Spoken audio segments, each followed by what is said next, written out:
शिव भ्रमण पर निकले थे। इधर उधर घूमते हुए माँ पार्वती के लंबे बाल बहुत ही उलझ गए थे, जिस वजह से उन्हें बहुत परेशानी हो रही थी। क्या हुआ देवी पार्वती, तुम कुछ परेशान दिखाई दे रही हो? स्वामी, भ्रमण करते हुए मैंने ध्यान ही नहीं दिया।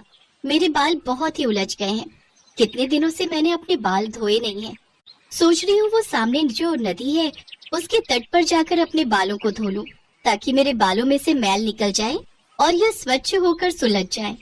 तो ठीक है, मैं तब तक इस वृक्ष के नीचे थोड़ा विश्राम कर लेता हूँ। तुम वहाँ नदी के तट पर अपने बालों को धो लो, उसके बाद ही हम आगे की यात्रा करके वापस कैलाश चलेंगे।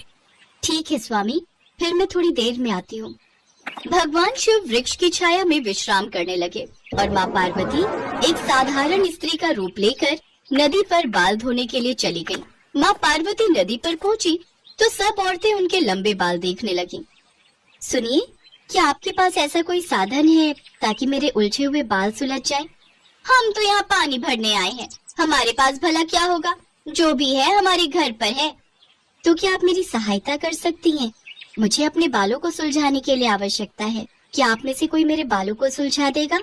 हाँ, हम क्यों तुम्हारे बाल सुलझाएं? हम ऐसे किसी के बालों को हाथ नहीं लगाते। हमें तो नहा धोकर अपने घर भोजन की तैयारी करनी होती है। हमारे कपड़ों पर बाल गिर गए तो हमें तो फिर से नहाना पड़ेगा और इतना समय हमारे पास नहीं है। हाँ, हम नहीं तुम्हारे बालों को यहाँ सुलझाने बैठेंगे। तुम्हारे बाल टूटकर हमारी साड़ी पर लिपट जाएंगे और अगर भोजन में कहीं भी बाल आ गया तो घर वाले बहुत गुस्सा करेंगे। चलो री चलो, देर हो रही है।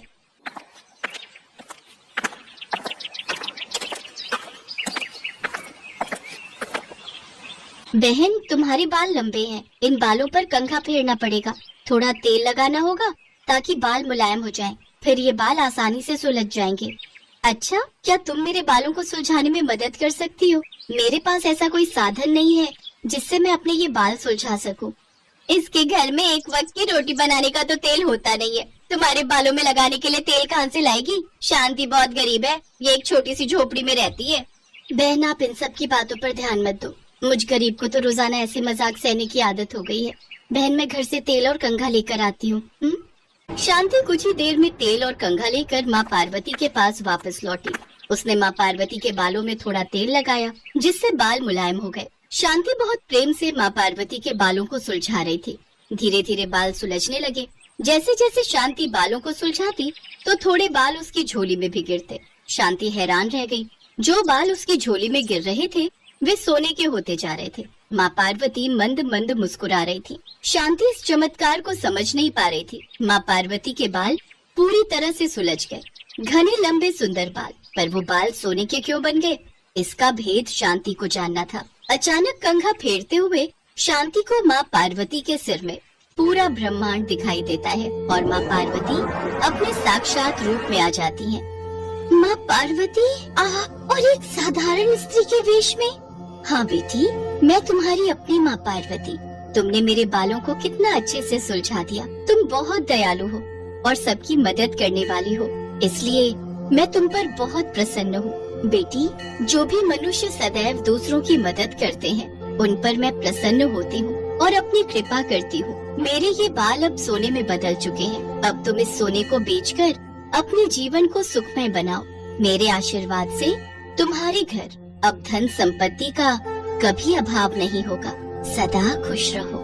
हे देवी मैया, आपकी सदा ही जय हो। जय माँ पार्वती, जय माँ पार्वती। इसके पश्चात माँ पार्वती वहाँ से अंतर ध्यान होकर भगवान शिव के पास वापस लौट आती हैं। अपने उदार स्वभाव के कारण शांति की किस्मत पलट गई और माँ पार्वती के आशीर्वाद से उसका जीवन सुख समृद्धि से भर गया। ये कहानी हमें सिखाती है कि हमें सदैव दूसरों की सहायता करनी चाहिए, जिससे हमेशा भगवान हमसे प्रसन्न रहते हैं और उनका आशीर्वाद भी हमारे ऊपर बना रहता है।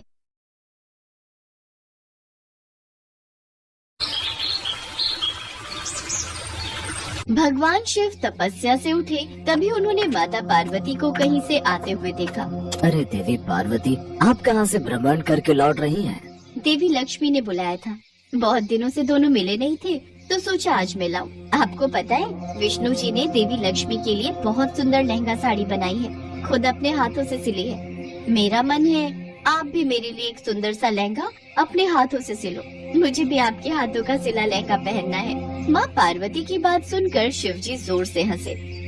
देवी पार्वती, आपको लगता है कि मैं सिलाई कर पाऊंगा? ये सब कार्य करना मेरे बस की बात नहीं है। विष्णु जी ने भी तो देवी लक्ष्मी के लिए सिलाई की है, आप मेरे लिए इतना नहीं कर सकते?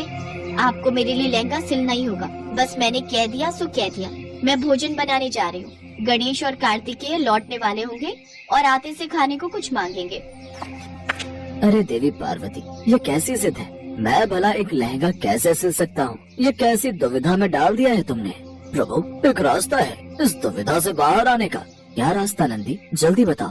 प्रभु विष्णु जी ने सिलाई कहाँ से सीखी, ये आपको वो बता सकते हैं। बस आप भी वहीं से सीख लेना। उसके पश्चात आप सुंदर सा लहंगा सिल सकते हैं। माता पार्वती को प्रसन्न करने का अब आपके पास यही एक रास्ता है। नहीं तो जहाँ तक मैं जानता हूँ, माता पार्वती तब तक आपसे बात नहीं करेंगी जब तक आप उनकी ये इच्छा पूरी नहीं कर देते। ये तो तुम सत्य कह रहे हो नंदी, ये तो मुझे पता है। कैसे कैसे पापड़ बेलने पड़ते हैं पत्नी को मनाने के लिए। चलो मैं विष्णु जी से मिलकर आता हूँ। शिव जी विष्णु जी से मिलने पहुँचते हैं और उन्हें सारी बात कहते हैं। इसके लिए तो आपको यमपुरी जाना होगा, क्योंकि मैंने भी सिलाई यमलोक के दर्जी मंगत राम से सीखी थी। वो तो मैं एक दिन किसी कार्यवश यमराज जी से मिलने गया था। काफी समय से देवी लक्ष्मी मुझसे कोई भेंट देने के लिए कह रही थी। बस वहाँ मुझे मंगत राम मिला। यमराज जी ने बताया कि मंगत राम यमलोक का बहुत अच्छा दर्जी है और सबके कपड़े वही सिलता है। बस मैंने उससे सिलाई सीखी और वहीं मैंने लहंगा साड़ी तैयार की। बस वो उपहार देवी लक्ष्मी को बहुत पसंद आया। उसके पश्चात तो सारी कहानी आपके सामने ही है। ठीक है विष्णु देव, फिर मैं यमलोक ही जाता हूँ। विष्णु जी से वार्तालाप करके भगवान शिव यमलोक की ओर चल पड़े। कुछ ही देर में शिव जी यमलोक पहुँचे। उन्होंने यमराज जी से अपनी बात कही। महादेव, मंगत राम के पास आजकल बहुत भीड़ है। स्वर्ग के देवताओं के साथ साथ नर्क के भी बहुत से प्राणियों की भीड़ उसके पास लगी हुई है। भीड़ पर क्यों? वो इसलिए महादेव क्योंकि मंगत राम का यमलोक में समय समाप्त हो चुका है। अब उसे धरती लोक पर नया जीवन प्राप्त होने वाला है। इस वजह से जो भी उसके ऑर्डर हैं, वो पूरे कर रहा है। इस समय पूरे यमलोक में मंगत राम के अलावा कोई दूसरा दर्जी भी नहीं है जो मंगत राम की मदद कर सके। इसी वजह से मंगत राम बहुत परेशान है। अच्छा, तो ये बात है। चलिए मैं आपको मंगत राम से मिलवा देता हूँ। यमराज जी शिव जी को मंगत राम के पास लेकर जाते हैं। एक सिलाई मशीन पर एक बुजुर्ग दर्जी कपड़े सिलने में व्यस्त था और उसके पास वस्त्र सिलवाने वालों की लंबी कतार थी। मंगत राम, मेरी धोती तो अभी तक सिली ही नहीं है। कब तक दोगे? कितने दिन का कपड़ा तुम्हें दिया हुआ है?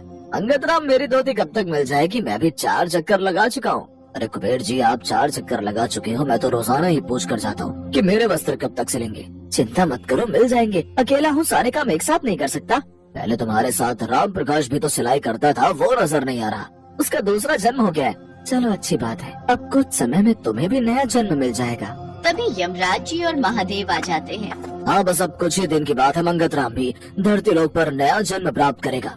वैसे कुछ समय बाद एक 95 वर्ष के दर्जी यहाँ आने वाले हैं, पर महादेव आपको तो ये कार्य जल्दी करना है। मंगत राम, ये कार्य तुम ही कर सकते हो। मंगत राम, स्वयं भगवान शिव जरूरी कार्य है तो तुम्हारे पास आए हैं मुझसे मिलने। अगर सिलाई के लिए कोई वस्त्र देना है तो क्षमा करे प्रभु, अभी तो मेरे पास बिल्कुल भी समय नहीं है नए ऑर्डर लेने का। मैं पहले ही इतने सारे ऑर्डर पूरे नहीं कर पा रहा, इसीलिए अब नया कोई भी काम नहीं लूंगा।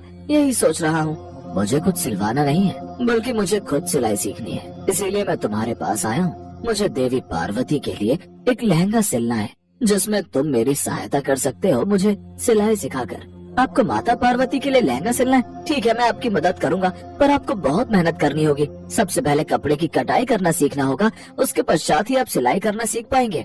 मैं सब कुछ सीख लूंगा, बस तुम मुझे सिलाई कला में इतना निपुण कर दो कि मैं एक लहंगा सिलकर तैयार कर दूं और देवी पार्वती प्रसन्न हो जाए। हाँ हाँ, मैं सिखा दूंगा। कब से शुरू करना है? नेक काम में देरी कैसी, अभी से शुरू करते हैं। अति उत्तम। मंगत राम, मेरे वस्त्रों की कोई जल्दी नहीं, तुम आराम से सिल देना। अब मैं भी चलता हूँ। चिंता मत कीजिए यमदेव, अब मैं आ गया हूँ ना। अब मंगत राम का सारा काम जल्दी जल्दी पूरा हो जाएगा। महादेव ने सिलाई सीखनी शुरू कर दी। ये लीजिए प्रभु, ये रहा कपड़ा और ये रही कैंची। अब जैसे जैसे मैं आपको बताऊं वैसे वैसे आप कपड़े को काटिएगा। मंगत राम महादेव को कपड़ा काटना सिखाना शुरू करता है। वैसे तो भगवान अपने चमत्कार से पल भर में कुछ भी कर सकते हैं, पर उन्होंने उस समय किसी चमत्कार से नहीं बल्कि स्वयं अपने हाथों से अपने द्वारा खुद से सिलाई करने की इच्छा रखी और इस इच्छा को देखते हुए उन्होंने सिलाई सीखनी शुरू की। मंगत राम ने शिवजी का पूरा साथ दिया और शिवजी भी मंगत राम की बहुत मदद करते थे। शिवजी धीरे धीरे सिलाई सीखने लगे और अब वो भी जल्दी जल्दी मंगत राम के सारे ऑर्डर पूरे करने में उसकी मदद करने लगे। मंगत राम के धरती पर जन्म लेने के लिए एक दिन शेष रह गया था, पर तब तक भगवान शिव माता पार्वती के लिए बहुत सुंदर लहंगा सिलकर तैयार कर चुके थे। प्रभु, आपके साथ काम करके बहुत आनंद आया। मुझे खुशी है कि आपने माता पार्वती के लिए लहंगा सिलकर तैयार किया। मुझे पूरा यकीन है माता पार्वती ये लहंगा देखकर बहुत खुश होंगी, क्योंकि ये लहंगा आपने स्वयं अपने हाथों से सिला है। मंगत राम, ये कार्य तुम्हारे प्रयास के कारण ही सफल हो पाया है। मैं तो सिलाई सीखने के बदले तुम्हें कुछ दे ही नहीं पाया। मांगो, तुम्हें क्या उपहार चाहिए? प्रभु, आपके साथ कुछ दिन बिताने का समय मिल गया, आपका आशीर्वाद प्राप्त हो गया। मेरे लिए यही सबसे अनमोल उपहार है। बस अगले जन्म में भी मुझे आपका आशीर्वाद प्राप्त होता रहे, आपकी कृपा मेरे ऊपर बनी रहे। मुझे बस यही आशीर्वाद चाहिए। तथास्तु। मेरी कृपा से तुम्हारा आने वाला ये जन्म बेहद सुखद रहेगा। तुम्हारे जीवन में किसी भी प्रकार की कोई कमी नहीं रहेगी। मेरा आशीर्वाद सदैव तुम पर बना रहेगा। जाओ मंगत राम, अपने नए जीवन की शुरुआत करो। मंगत राम को शिवजी के आशीर्वाद के साथ नया जीवन प्राप्त हो जाता है। उधर जब शिवजी वापस कैलाश लौटे और माता पार्वती को ये बात पता चली कि भगवान शिव इतने दिनों से यमलोक में रहकर सिलाई सीख रहे थे और उन्होंने स्वयं अपने हाथों से उनके लिए लहंगा सिलकर तैयार किया है, तो माता पार्वती की खुशी का ठिकाना नहीं था। वो खुशी से मुस्कुरा